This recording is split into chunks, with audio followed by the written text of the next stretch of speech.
Bueno, aquí estamos con las portadas de los diarios para repasar los principales títulos y uno de los títulos tiene que ver con lo que fue noticia en el día de ayer a partir de la publicación en el boletín oficial. Atención, porque tiene que ver con el tema docente. Veníamos hablando de la discusión paritaria, este techo del 15% que plantea, que propone el gobierno nacional sin la activación de una cláusula gatillo. Por otro lado, los gremios que lo que plantean en contraposición es que esto de ninguna manera debe ser posible. Bueno, tal vez sea uno de los puntos o el punto más importante de negociación. ¿Por qué? Porque las estimaciones inflacionarias previstas hasta el momento tuvieron que ser corridas, es decir, fueron superadas y por lo tanto los números quedaron atrasados. Esto es lo que plantean los docentes respecto del año que pasó todavía, que no han podido recuperar. Entonces, con incrementos de tarifas de por medio, bueno, ¿qué es lo que sucedió en el día de ayer? Y volvemos a ese punto, se publicó en el boletín oficial un decreto que lo que hace es recortar, de alguna manera, recortar el poder que hasta el momento, poder de negociación, tenía uno de los gremios docentes, y estamos hablando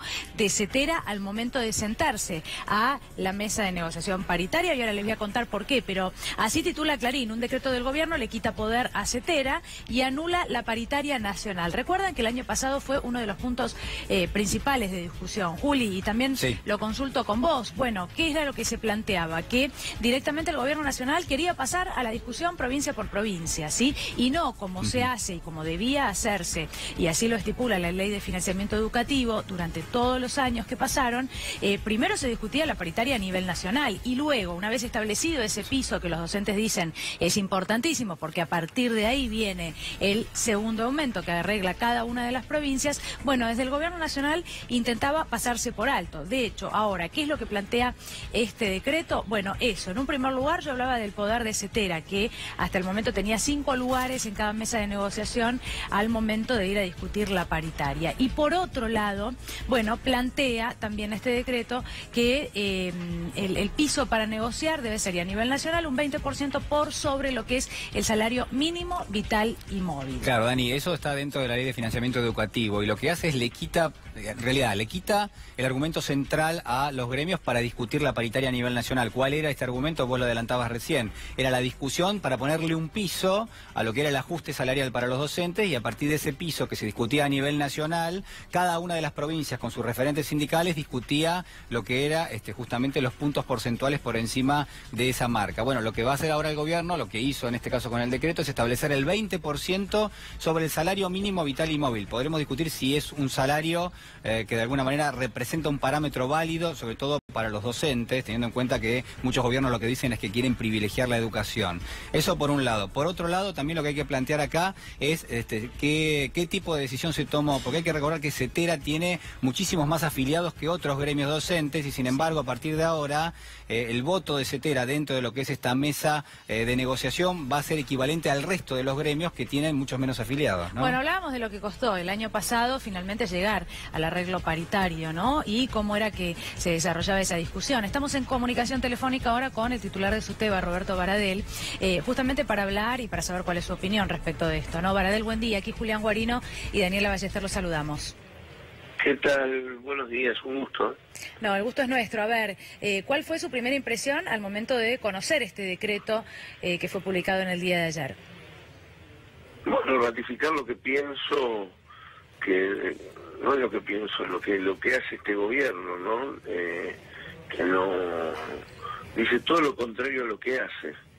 Hablan de priorizar la educación y subejecutan los presupuestos, niegan paritarias libres a los docentes para establecer el piso salarial nacional, hay ataque a los sindicatos, persecución,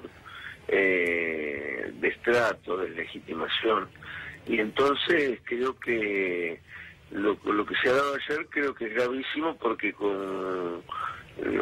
hasta ahora lo venían haciendo de hecho y ahora lo plasman a través de una norma, que es un decreto, que es una norma menor que pretende desconocer una ley, porque es un decreto que modifica un decreto reglamentario de una ley que establece que tiene que haber discusión para establecer un piso salarial nacional.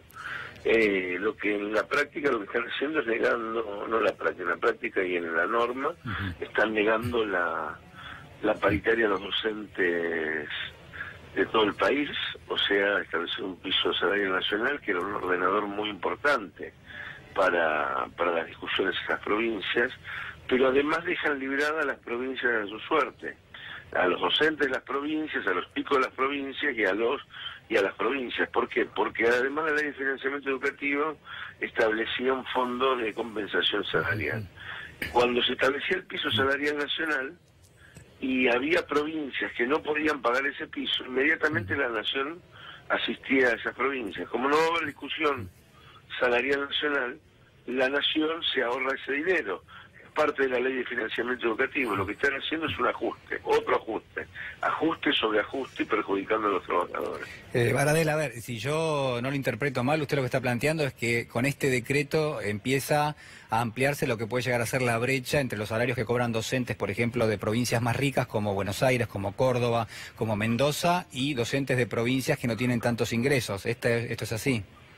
Eso es así, empieza, o sea, la ley de financiamiento educativo, la paritaria nacional docente, intentaba, y lo estaba logrando, terminar con las inequidades salariales, que haya un piso.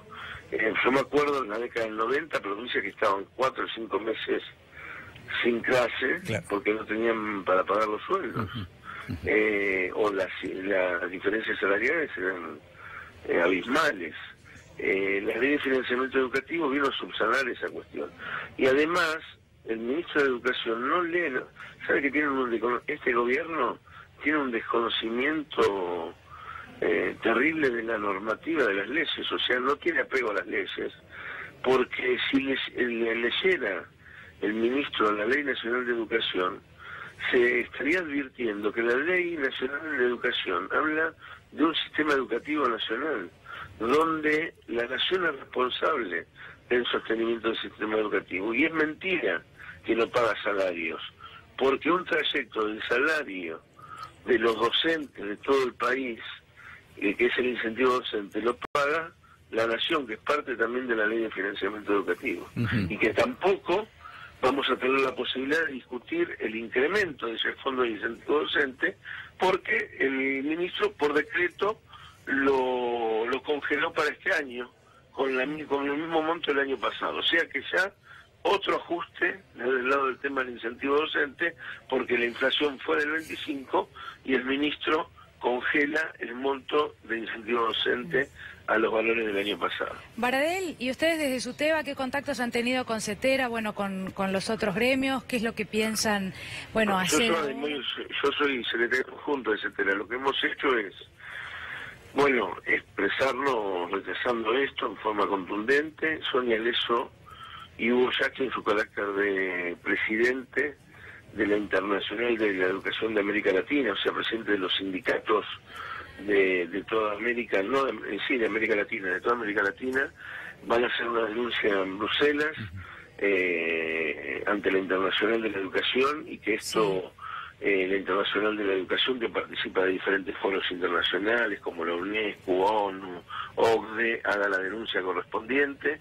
Vamos a hacer la denuncia ante la OIT, y a fines de enero vamos a convocar a la Junta Ejecutiva de CETERA y al plenario de secretarios generales para resolver qué medidas llevamos adelante. Baradel, le hago esta pregunta. A ver, ¿usted piensa que la medida que tomó el gobierno tiene un origen de carácter fiscalista? Esto es, ¿está buscando un ahorro de dinero o puntualmente está buscando un ahorro en las transferencias a las provincias? ¿O le parece que esto tiene que ver más con la política, con los contratiempos que tuvo el gobierno el año pasado para negociar la paritaria docente, y en el marco, quizás entendiéndolo o asociándolo con lo que es la reforma laboral, es decir, tratar de desarticular lo que son los frentes gremiales realmente poderosos, como en el caso de ustedes, ¿no? Las dos cosas. Primero, un ajuste que le mete la mano en el bolsillo a los jubilados, como lo hizo el año pasado con la reforma previsional, a los chicos que cobran la asignación universal. Es vergonzoso lo que hace este gobierno. Es una vergüenza, le mete la mano en el bolsillo a un chico que va a recibir asignación universal, a un que recibe la asignación universal, o a un jubilado, y exime retenciones a las mineras.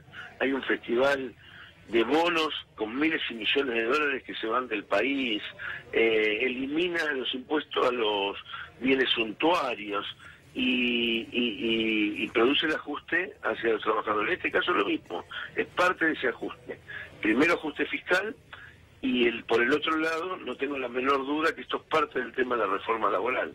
Ellos intentan desarticular aquellas organizaciones que representamos a los trabajadores y que levantamos la voz defendiendo los derechos de los trabajadores y diciéndole al gobierno, mire señores, no, acá el ajuste no, con los trabajadores no. Cada dirigente sindical, cada organización sindical que se plante defendiendo a los trabajadores ante este gobierno, lamentablemente pasa a ser automáticamente enemigo del gobierno. Bien, Baradel, bueno, queremos agradecerle por atendernos en la mañana de hoy. Seguramente lo volveremos a consultar a ver cómo evoluciona este tema. Gracias. No, gracias a ustedes. Hasta luego. Muy bien, cambiamos de tema.